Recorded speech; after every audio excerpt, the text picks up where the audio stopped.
Per il canale Telegram Audio Racconti, L'anello magico, racconti brevi, pensieri minimi, di Davide Sacco, pubblicato nel 2021 da Berica Editrice, narrato da Marcellino Cino Vicari.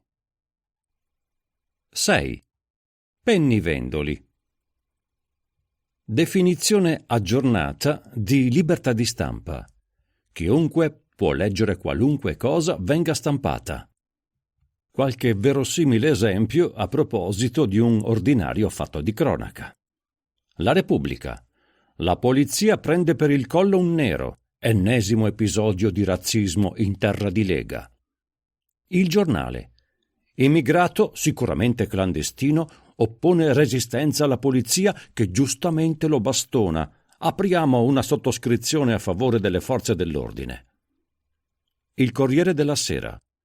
Forse un diverbio all'origine della colluttazione che ha visto forse coinvolto un agente che ha forse reagito ad un uomo, forse di colore, colpevole forse di aver tardato ad esibire i documenti. Il Fatto Quotidiano. Celerino violento mena extracomunitario indifeso, colpa di Salvini. Il Secolo d'Italia.